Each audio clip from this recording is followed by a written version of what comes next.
압도적 재미 매불쇼. 3년 5개월만 3천 돌파. 와 대단합니다. 와, 진짜 배 아프고. 너건 어때? 0.25 올랐더라고. 대박났네. 와 폭등했습니다. 거는 오늘은 잠깐 좀 쉬었다 갑니다. 네. 3,010을 돌파하는데. 아, 제 거는 조금 따로 놉니다. 제 거는 주식계 야당이에요. 예. 어질어질하네요. 아, 다 같이 힘들 때가 조금 더 좋았던 것 같아요. 예. 네. 아무튼 이 매불쇼 출연자들은 조금만 높은 사람만 오면 들떠요. 우리 최진봉 교수님 아까 의전하는 거 맞지? 야, 저 밖에까지 나가더라. 밖에까지 나가. 또 비가 맞든 말든 와, 그냥 와, 이 사람들이 대단합니다. 의전. 박수로 맞죠. 네. 안녕하십니까. 전화 올 일이 없어가지고. 안녕하세요. 안녕하세요. 네. 근데 제가 제일 그래도 조금 평화로운 것 같고 그런가요? 사실 제 주변은 죽을 말인 것 같아요. 저희 아내뿐만 아니라 전에 같이 있던 애들 엄마까지 뭐 부른다 뭐 이러니까 전처. 거기에다가 뭐 애들한테도 좀 미안하고 네. 딸내미는 뭐 연봉이 까였다 막 이래가지고 전 부인을 왜 부르냐고. 그러니까요. 네. 부인님도 그 역풍 많이 붑니다 지금.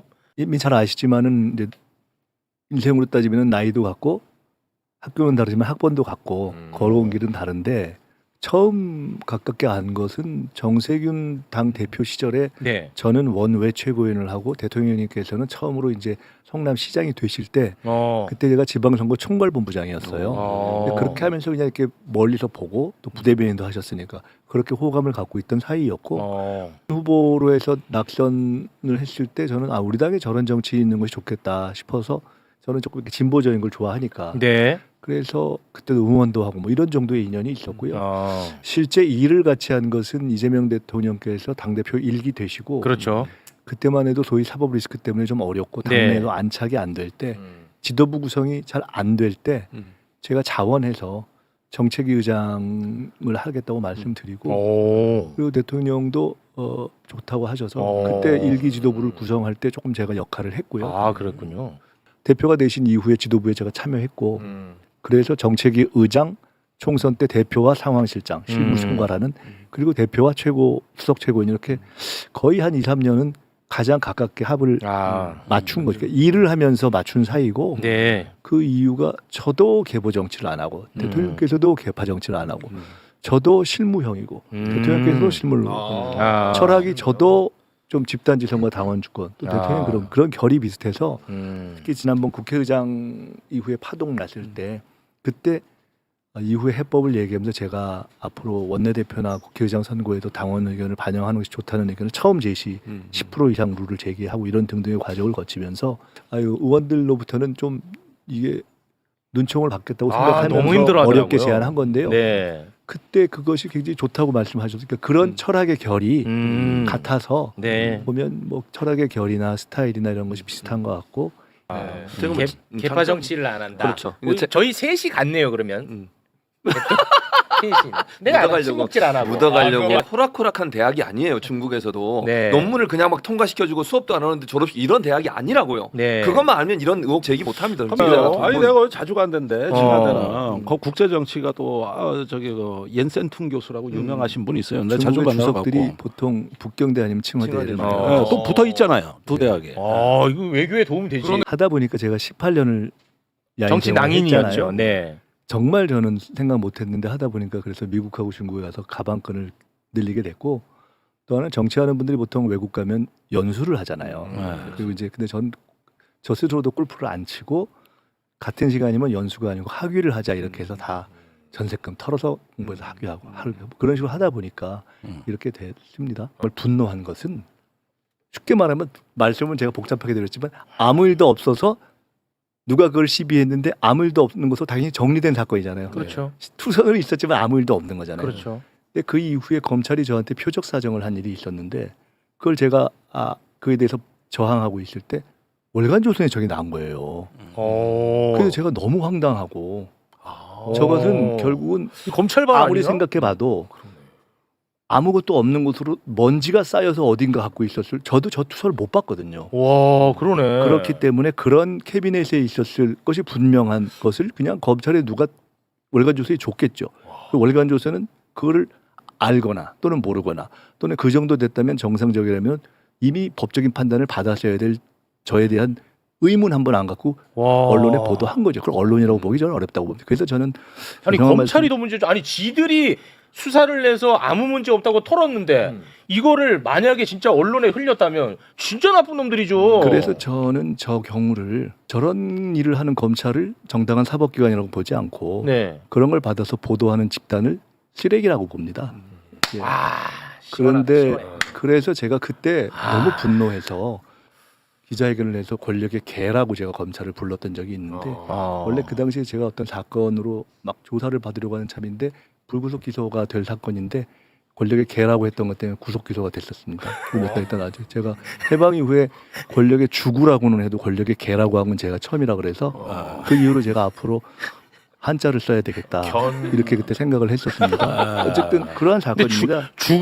정치 검찰이 어떤 식으로 사냥이나 작업을 하는지를 보여주는 음해 사건이라고 보고 그때 당시에 검사들 그리고 저걸 보도했다는 그 잡지 관련자들 불러달라고 제가 다시 요청을 했었습니다.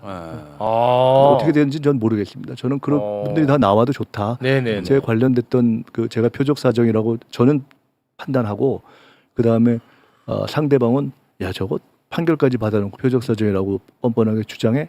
라고 의견이 엇갈리는 사건들을 담당했던 검사들과 저에게 돈을 줬다고 하는 무슨 기업인들도 나와서 저는 증언해도 좋다고 저는 생각하는 네. 그런 사건들입니다. 야 이거는 녹취가 신의 한 수네요. 진짜. 진짜 너무너무 다행이네요. 하늘이 도왔다고 네, 생각합니다. 진짜 그러네요. 그거 없었으면 검찰이 또 무슨 장난 쳤을지도 모르는데. 그럼에도 불구하고 언론이 그런 보도를 했다는 게 참 네. 언론인가 이런 생각이. 김민석 총리 후보자는요 본인, 배우자, 어머니의 재산을 다 합쳐서 약 2억 원 재산을 신고했습니다. 네, 뭐 그렇게 짠하게 쳐다봐? 야 총리 후보자야 임마! 이 자식아. 자기보다 돈이 적다 이거지. 야 이거 건빵 떠네 뭐. 네. 아니 저는 주진우 의원이 그런 주장이 본인한테 똑같이 물어봤으면 좋겠어요. 네. 본인이 그러면 뭐 돈이 70억 뭐 예를 들면 현금만 해도 수억 원 있는 사람이 왜 돈을 빌립니까? 본인은 그거 네. 웃기잖아요. 그렇습니다. 그 자녀한테 그렇게 17세 자녀한테 7억인가 얼마를 또 네, 증여했다는 7억이요. 거예요. 네. 그게 그것도 말이 안 되는 거 아니에요?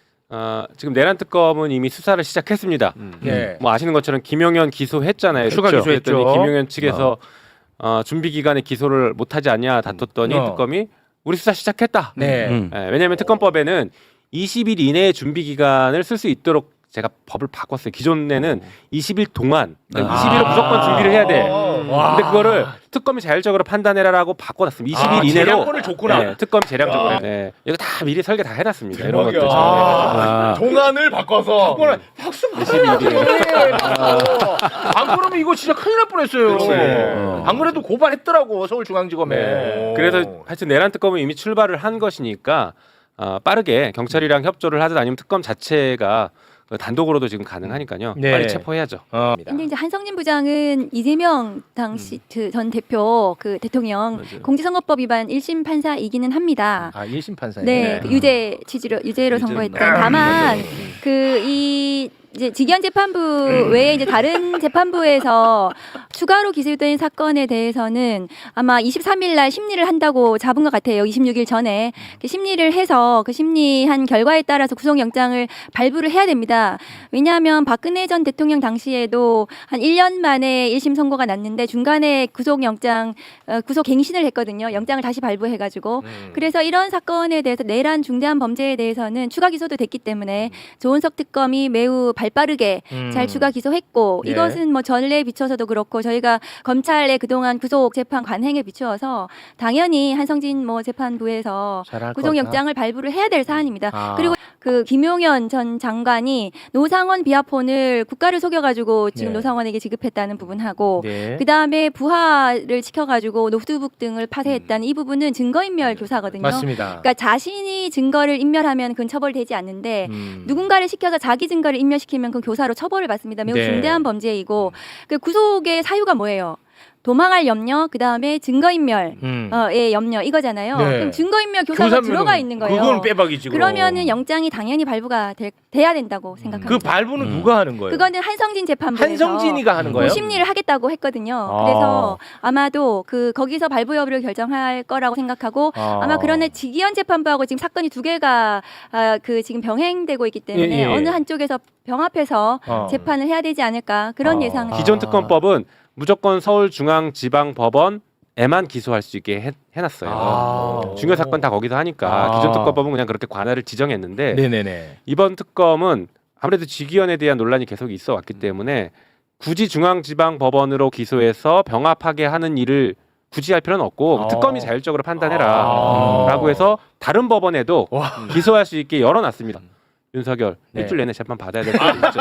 꼼꼼하시네. 그 한성진 재판부가 이 영장에 대해서 뭐 또 안 직위원 하면. 재판부처럼 이상한 결정을 네. 한다면 뭐 국민적 지탄 받. 출석은 할 건데 일단은 재판은 모두 다 공개하도록 해놨습니다. 비공개를 못하게 만들어놨어요. 방송 생중계가 카메라가 아니고, 들어가는 게 아니라 기자들이 갈 수 있다는 기자들에게 거지. 방청객에 공개하는 예. 것이고 예. 중계 여부는 원칙적 중계 허용. 와 진짜 꼼꼼하시다. 왜 이렇게 잘생겼어요? 그 군사법원의 재판부가 박정원 대령 무죄 선고했던 재판부로 알고 있어요. 네. 다시 말해서 훌륭하네. 예, 그 맞습니다. 국민적인 신뢰가 있는 재판부이기 때문에 네. 굳이 안 가져와도 되지 않겠냐라고 판단한 것처럼 보입니다. 그래요? 아직 외환 시작도 안 했습니다. 아. 빠르게 조치 취할 것이고 그 조은석 특검의 그 수사 의지 같은 것들은 네. 굉장히 높습니다. 그건 확인이 됐나요? 네, 그건 특검보와 특검이 모두 이제 특수나 뭐 그 검찰 출신이어서 그런 부분 좀 아쉽긴 한데 네. 조은석 특검이 워낙에 침대에 눕혀놓고 팔다리 잘 자르는 사람이잖아요. 그래서 그 저는 뭐 잘 할 거다, 잘 하기를 바란다 이 정도로 말씀드립니다. 이윤재 명지대 교수. 예. 저분 같은 경우에는 저기 이번에 그 윤석열 탄핵안 이 탄핵안에 초안을 작성하신 분이에요. 그래요? 네, 그렇습니까? 그러니까 저랑 같이 탄핵안 초안 쓰고 그걸 마지막에 제가 손봐서 탄핵안 최종본을 만들었는데 초안을 쓰신 분이라 누구보다도 이 내란 사건에 대해서 이해도가 높은 분입니다. 높네. 그리고 뭐 검사 출신으로 돼 있긴 하지만 사실은 검사를 그렇게 오래 하지는 않으셨고 저희 동기인데 금방 하고 나가셨어요.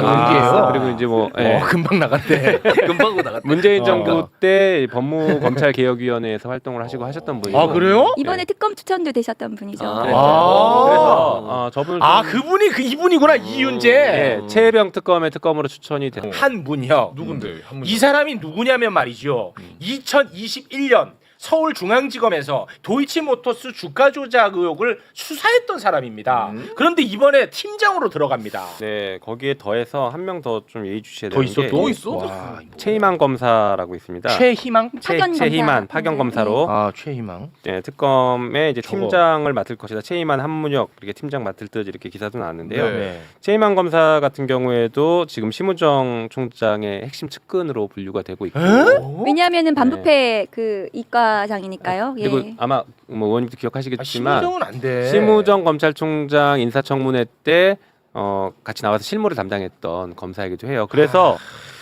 파견 검사이기 때문에 파견 취소하고 처리하고 다시 그러니까. 파견 받으면 됩니다. 김건희 특검은 심우정 역시 수사 대상이 그러합니다. 될 것입니다. 그리고 네. 내란 특검에서도 심우정 수사 대상이 돼요. 김건희 특검법 만들 때 핵심적으로 집어넣었던 게 그거예요. 그 사건, 김건희 사건, 명태균 사건 이 사건을 수사를 고의로 지연하거나 그렇지. 방해하거나 봐주기 한 것도 수사 대상에 명확히 넣습니다. 다시 말해 검사들도 수사 대상에 다 포함시켜. 그 수사가 굉장히 확대되어야 되는 거죠. 네. 대통령실까지 그 민정수석까지 합해가지고 김건희 수사 방해에 대해서는 수사가 이루어져야 되는 상황인 건 맞습니다. 네. 국정기획위원회가 지금 각 부처의 업무 보고를 다 받고 있어. 검찰의 업무 보고를 받았는데 검찰이 뭔가 크게 잘못. 검찰에 대한 보고가 중단이 됐고 지금 검찰에 대해서는 다시 보고받는 것으로 지금 논의를 좀 하고 있습니다. 검찰 관련된 대통령 공약에 대한 핵심적인 공약 내용이 제대로 분석이 되고 있지 않고 두 번째로 통상적인 공약 이행 절차라는 형식적 요건도 갖추지 않고 있다. 지금 검찰의 태도는 어떤 거냐면요. 우리 조국 해방됐을 때 그때 친일했던 사람들이 친일파로 조금 더 갈 것이냐, 조국 해방이 불안불안하니까 친일파로 계속 남을 것이냐, 아니면 독립운동했던 척할 거냐. 네. 이 사이에서 지금 갈팡갈팡하면서 오락가락하고 있는 모습이에요. 네네. 비유 좋았습니다. 네. 그래서 지금 저 양반은 친일로 가겠다. 나는 친일했던 것으로 그냥 끝까지 가겠다라고 지금 튀어나온 것 같고. 봐봐요. 김건희 사건에서도 갑자기 없던 녹음 파일이 우연히 발견되지 않습니까? 네. 대선 이기고 나니까 네. 이 사람은 어떻게든 독립운동했던 사람인 척하고 싶어 하는 그렇지. 거예요. 아. 그 사이에서 지금 갈팡질팡하고 있는 모습인데 와. 대세는 정해졌습니다. 검찰은 곧 없어질 조직이라 네.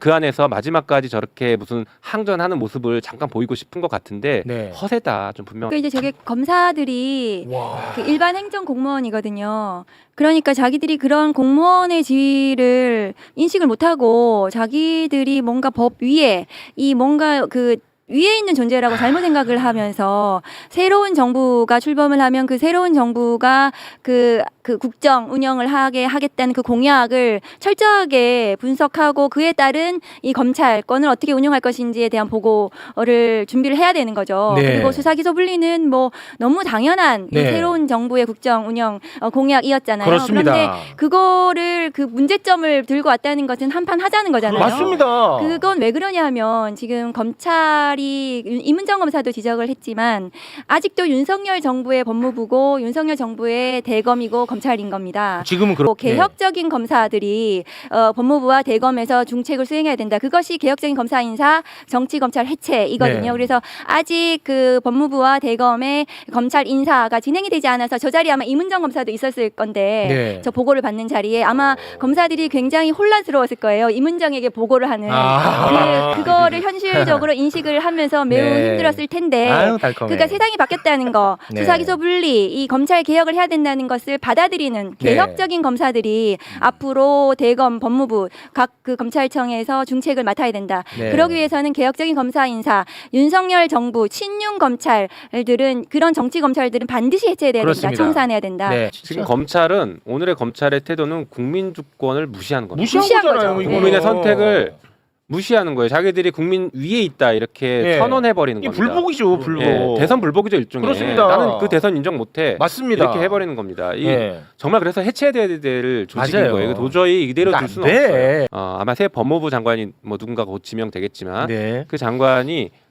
검사에 대한 징계권을 그리고 감찰권을 최대한 잘 활용해서 기존에 문제가 있었던 정치 검찰에 대해서 발본색원해야 됩니다.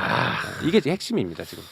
심우정 검찰총장은 지금 사퇴를 해야 되거든요. 맞습니다. 왜냐하면 지금 그 윤석열 내란숙의 구속 취소에 대해서 즉시 항고하지 않은 거, 그 다음에 이번에 비화폰까지 나온 마당이잖아요. 맞습니다. 그리고 수사를 받아야 할 대상이 검찰직 통솔용은 거의 다 저는 상실했다고 생각하고요. 네. 그러면 사퇴하고 수사를 받아야 되는 거죠. 지금 내란 특검하고 경찰 특수단하고 그 윤석열에 대해서 그 네. 지금 체포영장 조율을 하고 있다고 조율한다더라고요. 지금 보도가 나오고 있는데 그렇습니다. 윤석열에 대한 수사도 지금 급해요. 급합니다. 사실은 그 내란 범들을 그 구속 취소나 뭐 지금 구속 기간 만료로 나가게 해서는 안 되기 때문에 빨리 구속을 신병을 확보해서 네.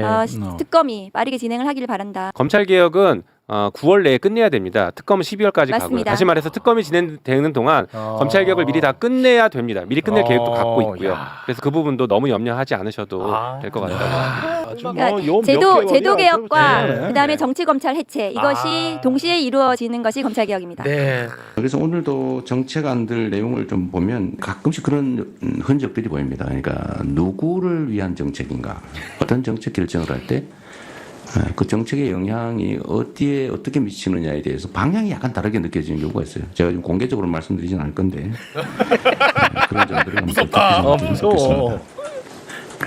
그리고 또 한 가지는 계속 강조하는 건데 어쨌든 우리가 쓰는 시간의 양은 곱하기 5,200만의 가치가 있다.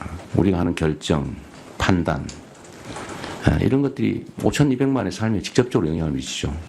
굉장히 저 정도면 많이 존중해 주는 거예요. 아니 그렇긴 하죠. 네. 옛날에 노무현 대통령 한번 그 국무회의하고 업무 보고 받을 때 질책이 들어가면은요. 이 보고서 누가 썼냐까지 따지면서 그래요. 굉장했어요. 그런데 그러다 보니까 그때 보고서 시스템이 많이 바뀌거든요. 그리고 시스템을 계속 따지고. 근데 저 정도면은 요 정도로만 내가 달아주겠다. 요 정도로만 해서 빨리빨리 내 말 알아들어. 이런 류의 말투라고. 그러니까 전 국민 지원은 하되 어려운 분들에게는 두텁게 더 늘려가면서 보편 지원과 선별 지원을 절묘하게 섞었다 이렇게 보시면 되고 네. 그래서 1차적으로 모두 15만 원이고 차상위 계층 30만 원, 기초소득자 40만 원인데 한 달 뒤에 이제 추가적으로 2차를 냅니다. 2차. 2차는 모두 10만 원인데 네. 이때는 상위 10% 잘 사시는 분들은 좀 제외.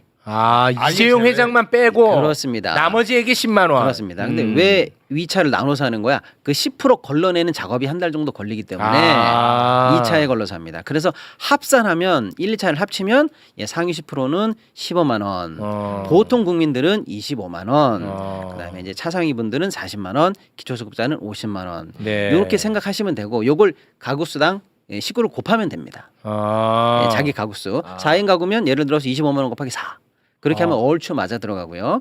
가장 힘드신 분들 기초수급자 같은 경우에는 50 곱하기 4. 그럼 200만 원 정도가 되고 여기 이제 뭐 농어촌이라든지 인구 소멸 지역에는 또 2만 원씩 들어가는 거. 요거는 이제 그 해당 지역만 있는 거니까. 그럼 3살짜리에도 주는 거예요? 미성년자도 줍니다. 그런 거야? 네. 진짜 전 국민이다. 그렇습니다. 그래서 전 국민이에요. 그래서 보편성도 확보, 그다음에 이제 선별성도 확보. 가장 어려운 분들이 사실은 이제 빚이 너무 많은 소상공인 자영업자분들이에요. 이분들의 이제 부채 탕감에 1조 4천억 정도가 투입될 예정입니다. 특히 이제 7년 이상 연체가 장기되신 분들, 그중에 이제 한 5천만 원 이하 채권을 갖고 계신 분들에 대해서는 정부가 직접 그 채권을 사서 탕감시켜. 빚으로부터의 해방이죠. 대출 원금 자체를 90% 감면해주는 새 출발 기금, 요거를 이제 도입을 같이 해서 어쨌거나 어려우신 분들을 위해서 1조 4천억 정도를 써서 1조 4천억. 채무 탕감을 한다라는 네. 건데 7년 이상 된 5천만 원 연체자거든요. 조건이 까다롭다 이거죠. 조건이 까다로워요. 그리고 이 7년 안에 코로나 기간이 들어옵니다. 그러면 사실상 아무리 열심히 해도 예를 들어 퇴직금 받아가지고 한 3억 들여서 보증금 내고 인테리어 하고 열심히 장사해 보려고 하는 순간 갑자기 나라에서 집합 금지, 그렇지. 영업하지 마. 이래가지고 2년을 못 걷단 말이에요. 그래서 코로나 같은 경우는 국가가 못하게 해서 그렇습니다. 망한 거니까. 예, 그래서 네. 이분들이 이 연체에 사실은 국가의 강제 행정이 들어가 있는 그렇지, 상황이거든요. 그건 맞아. 그래서 이분들이 이렇게 빚에 허덕이는 거에 대한 행정적으로 정당한 보상이나 사후적으로 살아나갈 수 있는 기회를 줘야 되는 게 네. 사실은 합리적이다 이렇게 볼 수가 있겠고요. 네.